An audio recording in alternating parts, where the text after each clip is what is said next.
Hello everyone! How are you today? Thank you very much for clicking this video. Today we are going to talk about translating idioms using Mona Baker's theory. Before we start, let me introduce myself. Hi, my name is Nadya Lintang Larasati with student number 051, and I'm not presenting alone here. I'm with my two amazing friends.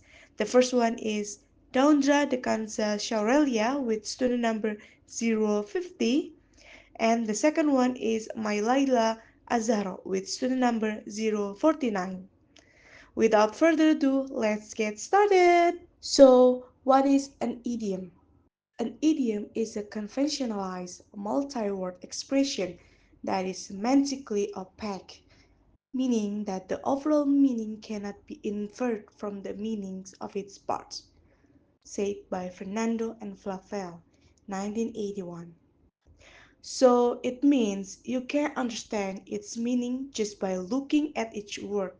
For example, kick the bucket. It doesn't mean someone is actually kicking a bucket. Instead, it actually means someone has died. So, idioms are fixed expressions with meanings that are often unique and must be learned as a whole. Okay, the next one is a Mona Baker theory in translating idioms. So, actually, Mona Baker doesn't propose a grand theory like some translation theorists do. Instead, she presents a descriptive, practical framework. Mona Baker proposes that translation is not just about finding word for word equivalence, but rather than that, it's about understanding and recreating meaning based on different levels of linguistic context. She emphasizes equivalence at five main levels. The first one is equivalence at word level. This is about how single words are translated. Sometimes there's no exact match, or the word has many meanings. So the translators need to understand the context to choose the right word. Number two is equivalence above word level. This focuses on how words work together, like idioms, collocation, or fixed expressions. These are tricky because they don't always make sense if translated word for word. So the translators need to find the best way to express the same meaning. Number three is grammatical equivalence. Different languages have different grammar rules like tense, voice, word order, or gender.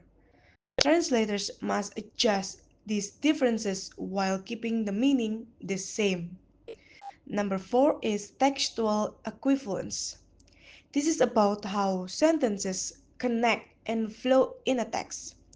The translators have to make sure that the translated text is smooth, clear, and logical, just like the original. Number five, or the last one, is pragmatic equivalence. Deals with meanings that not directly said but implied, like polite requests, jokes, or indirect messages.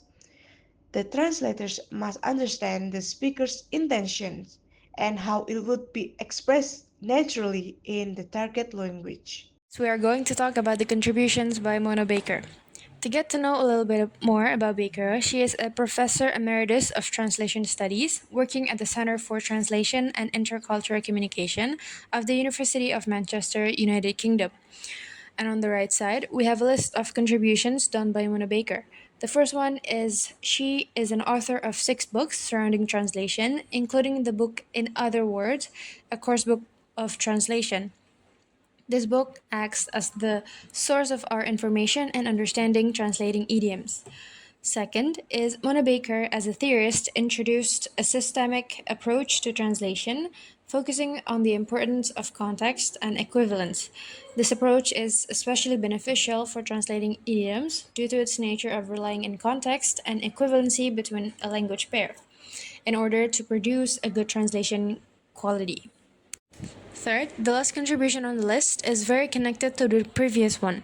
Mona Baker identified specific strategies for translating idiomatic language. She introduced four main strategies of translating idioms, which I will be explaining on the next slide. Here is the 4 plus 1 idioms translation strategies by Mona Baker. Number 1 is using an idiom of similar meaning and form. This means to use an idiom that roughly conveys the same or similar meaning as the source text. The idioms that are used in the target text also occasionally consist of equivalent lexical items as the source text. Next is using an idiom of similar meaning but dissimilar form. The second strategy means to use an idiom that expresses similar meaning to the source text but consists of different lexical items.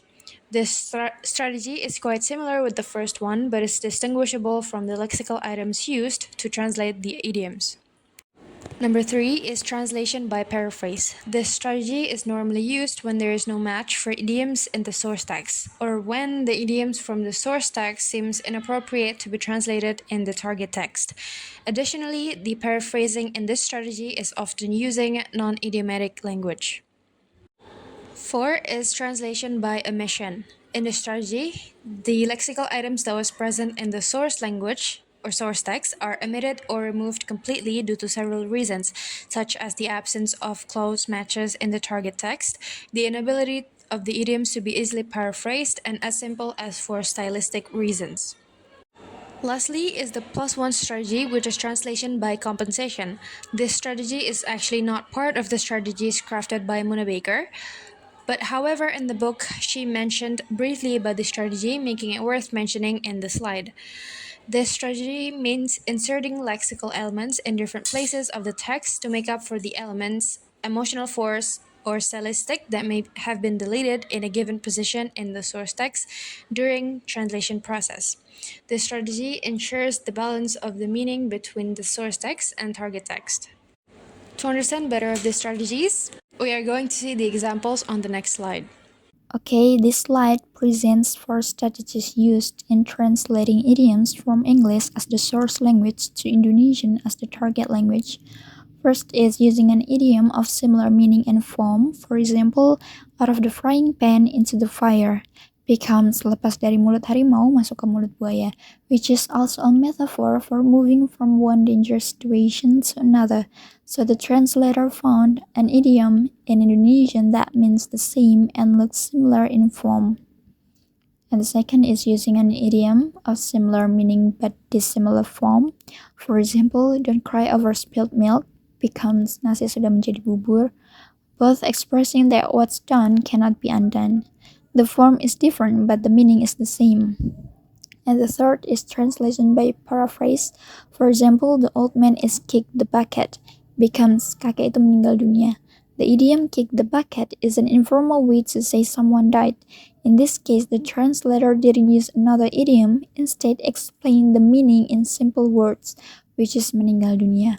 This strategy is used when there's no good idiom in the target language or when the idiom might confuse the reader. And the last is translation by omission. Sometimes certain idiomatic parts are left out when they are not essential to the core meaning. For example, for the sake of exhausting all of our options, becomes simply aku tahu kita tidak punya pilihan lain, omitting the phrase for the sake of. Next, here are the references used. Okay, that's all for our presentation. I hope it was helpful and gave you a clear understanding of idiom translation. Thank you.